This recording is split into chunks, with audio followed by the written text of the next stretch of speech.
For the soul there is neither birth nor death at any time. He has not come into being, does not come into being, and will not come into being. He is unborn, eternal, ever existing, and primeval.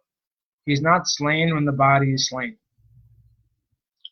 Since the living entities are never annihilated, they simply transmigrate from one life form to another. Thus there is an evolution of forms according to the degree of developed consciousness. One experiences different degrees of consciousness in different forms. A dog's consciousness is different from a man's.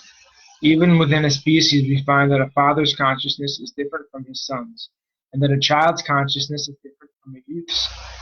Just as we find different forms, we find different states of consciousness. When we see different states of consciousness, we may take it for granted that the bodies are different. In other words, different types of bodies depend on different states of consciousness. This is also confirmed in the Bhagavad Gita 8.6. Yam yam vapi smaram bhavam jajanti ante kalevaram tam tam evaiti konteya sada tadbhava bhavita. One's consciousness at the time of death determines one's type of body in the next life.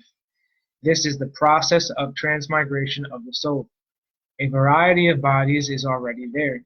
We change from one body to another in terms of our consciousness. 139.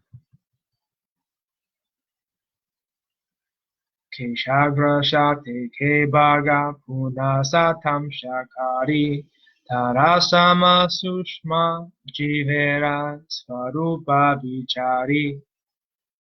The length and breadth of the living entity is described as 1/10,000th part of the tip of a hair. This is the original subtle nature of the living entity. 140. Keshagra sata bhagasya satam sasa dushatmaka jiva sukshma svarupoyam sankhaya tito vichitkana. If we divide the tip of a hair into 100 parts and then take one of these parts and divide it again into 100 parts, that very fine division is the size of but one of the numberless living entities. They are all chitkana, particles of spirit, not matter.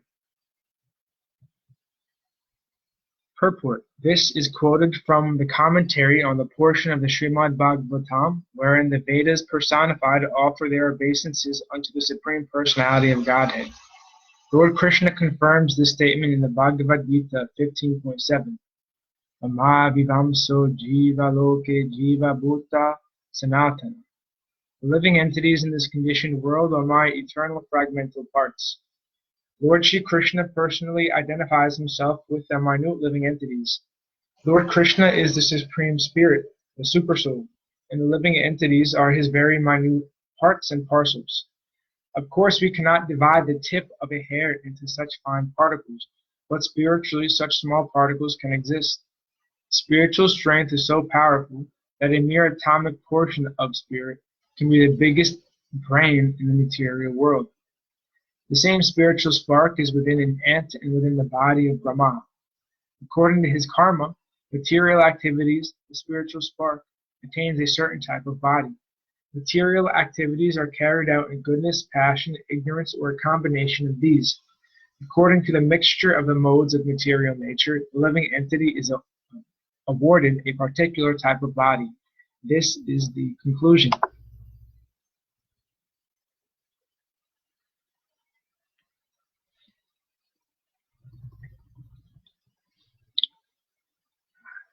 Balagra shata bhagasya satalha kalpitasya cha ragojiva savigyeya iti chaha parashruti. If we divide the tip of a hair into 1/100 parts, and then take one part and divide this into another 100 parts, that 10/10,000th of a part is the dimension of the living entity. This is the verdict of the chief Vedic mantras. The first three padas of this verse from the Panchadasi Chitradipa 81 are taken from the Svetasvatara Upanishad 5.9.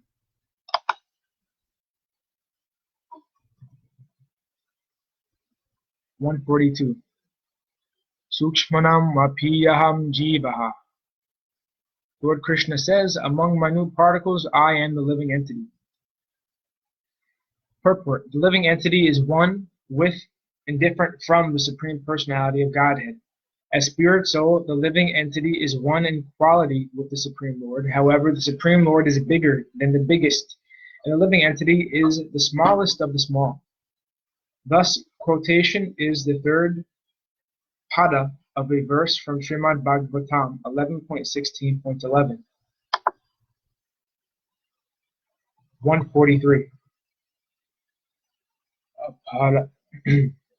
Parimita druvastanu brito yadi sarvagatas tarihana sasyateti niyamo dhruva nitarata ajanicha yanmayam tad avimucha niyantrabhavat samamanu janatam yad amatamata dushtataya. O Lord, although the living entities who have accepted material bodies are spiritual and unlimited in number, if they were all pervading, there would be no question of their being under your control. If they are accepted, however, as particles of the eternally existing spiritual entity, as part of you, who are the supreme spirit whole, you must conclude that they are always under your control. If the living entities are simply satisfied with being identical with you as spiritual particles, then they will be happy being controllers of so many things. The conclusion that the living entities and the Supreme Personality of Godhead are one and the same is a faulty conclusion. It is not a fact. Purport. This verse, which is also from Srimad Bhagavatam 10.87.30, was spoken by the personified Vedas.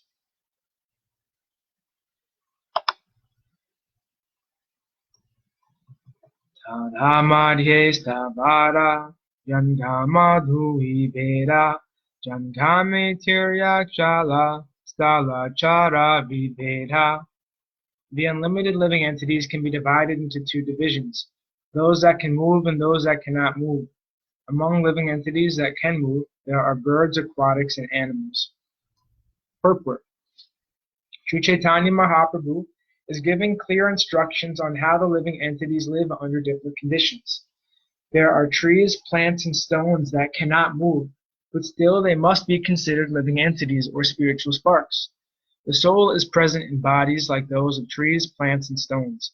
They are all living entities. Among moving living entities such as birds, aquatics, and animals, the same spiritual spark is there. As stated herein, there are living entities that can fly, swim, and walk. We must also conclude that there are living entities that can move within fire and ether. Living entities have different material bodies composed of earth, water, air, fire, and ether. The words Tara Madhya mean within this universe. The entire material universe is composed of 5 material elements. It is not true that living entities reside only within this planet and not within others. Such a conclusion is completely contradictory to the Vedas. As stated in the Bhagavad Gita 2.24, Achedyoyam adhayoyam akledyososya evacha Vidya sarva gatastanor achaloyam sanatana. This individual soul is unbreakable and insoluble, and can be neither burned nor dried. He is everlasting, present everywhere, unchangeable, immovable, and eternally the same. The soul has nothing to do with the material elements. Any material element can be cut to pieces, especially earth. As far as the living entity is concerned, however, he can be neither burned nor cut to pieces. He can therefore live within fire. We can conclude that there are also living entities within the sun. Why should the living entities be denied this planet or that planet? According to the Vedas, the living entities can live anywhere and everywhere, on land, in water, in air, and in fire. Whatever the condition, the living entity is unchangeable, stanu. From the statements of Sri Chaitanya Mahaprabhu in the Bhagavad Gita, we are to conclude that living entities exist everywhere throughout the universes. They are distributed as trees, plants, aquatics, birds, human beings, and so on. Thus ends our reading for today. All glories to Sripad Bhakti Madhava Puri Maharaj ki jai. All glories to Om Vishnupad Paramahamsa Srila Satchidananda Bhakti Nirmala Acharya Maharaj ki jai. Krishna.